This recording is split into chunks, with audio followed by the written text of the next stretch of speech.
নমস্কার, আমি সীমা kitchen with village চ্যানেলে আপনাদের স্বাগত। আজকে আমি এই গাছ থেকে ডুমুর পেড়ে নেব আর এই ডুমুরেরই রেসিপি আপনাদেরকে একটা তৈরি করে দেখাবো। তো চলুন গাছ থেকে ডুমুর পেড়ে নেওয়া যাক।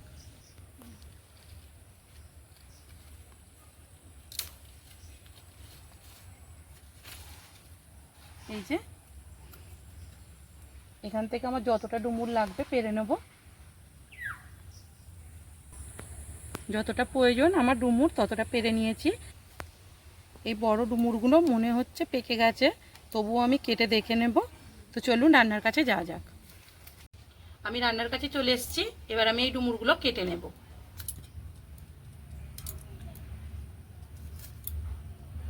ডুমুরগুলো এরা ছোট ছোট করে কেটে নেব আর একটা জায়গায় জল নিয়েছি, জলেতে দিয়ে দেব।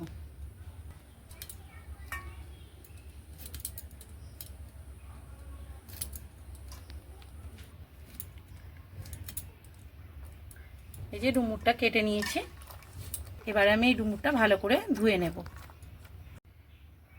ডুমুরটা কেটে ভালো করে এই যে ধুয়ে নিয়েছি, জল পাল্টে পাল্টে এই যে পরিষ্কার করে ধুয়ে নিয়েছি ডুমুরটা। এবার আমি উনুনটা ধরিয়ে নেব। ধরিয়ে নিয়েছি, এবার কড়াইটা বসিয়ে দেব।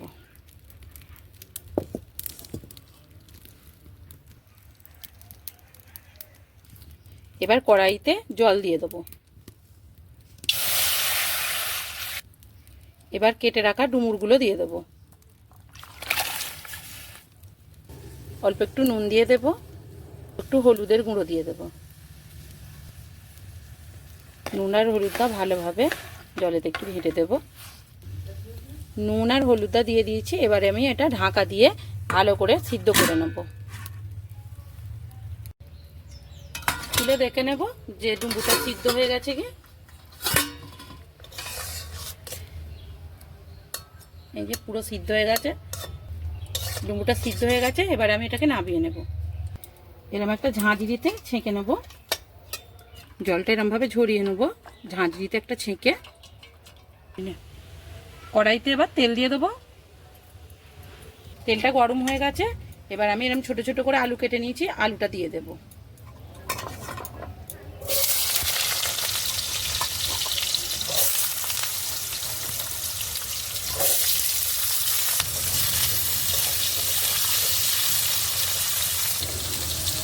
আলুটা ভাজার সময় অল্প একটু নুন দিয়ে দেব, অল্প একটু হলুদের গুঁড়ো দিয়ে দেব। নুন হলুদটা দিয়ে ভালোভাবে আলুটা ভেজে নেব। আলুটা এদিকে ভাজা হতে থাক। সিদ্ধ করা ডুমুরটা নিয়ে নিয়েছি, এবার আমি এরকম একটা গ্লাস নিয়ে নেব। গ্লাস দিয়ে এটাকে ভালো করে একটু মেখে নেব।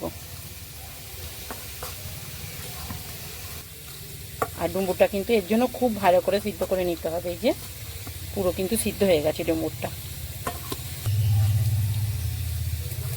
মাখানো হয়ে গেছে সবটা।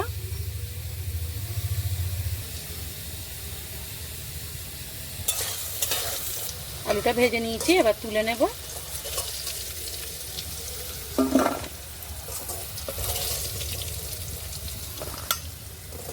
আলু ভাজার ওই তেলেতেই দুটো তেজপাতা ফোড়ন দেবো, একটা শুকনো লঙ্কা আর অল্প একটু গোটা জিরে দিয়ে দেবো।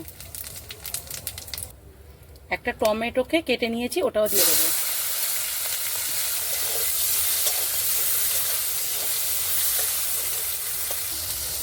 এক চামচ আদা বাটা দিয়ে দেবো, এক চামচ জিরে বাটা দিয়ে দেবো, এক চামচ ধনে বাটা দিয়ে দেবো, হাফ চামচ লঙ্কা বাটা দিয়ে দেবো। কাঁচা লঙ্কা বেটে নিয়েছি। মশলাটা ভালোভাবে একটু ভেজে নেব।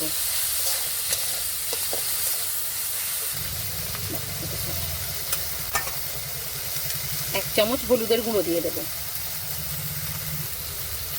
হাফ চামচ লঙ্কার গুঁড়ো দেবো। কাঁচা লঙ্কা বাটা দিয়েছি, তাই লঙ্কা গুঁড়োটা অল্পই দিলাম।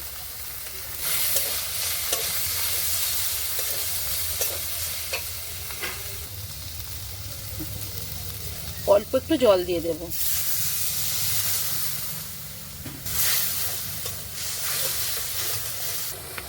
মশলাটা থেকে তেল ছেড়ে গেছে, এবার ভেজে রাখা আলুগুলো দিয়ে দেব।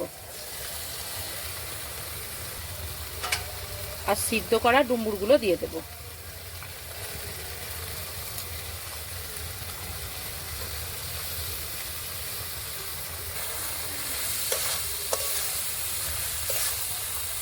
আলু আর ডুমুরটা ভালোভাবে মশলার মধ্যে কষিয়ে নেব। এবারে জল দিয়ে দেব, পরিমাণ মতো নুন দিয়ে দেব, স্বাদের জন্য অল্প একটু চিনি দিয়ে দেবো। এবার এটা চাপা দিয়ে কিছুক্ষণ ফুটিয়ে নেব।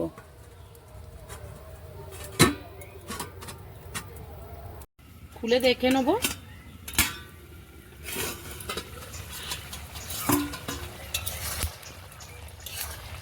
আলুগুলো সিদ্ধ হয়ে গেছে কি? আলুগুলো সিদ্ধ হয়ে গেছে। এবার এটাকে নাবিয়ে নেব। আর নাবানোর আগে উপর থেকে ঘি আর গরম মশলা দিয়ে দেবো। গরম মশলা দিয়ে দেবো, 1 চামচ ঘি দেবো।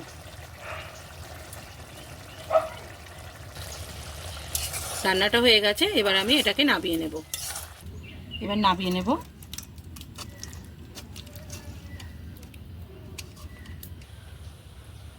রান্নাটা করে নিয়েছি, আর দেখলেন কত সহজে কিন্তু রান্নাটা করে নেওয়া গেল।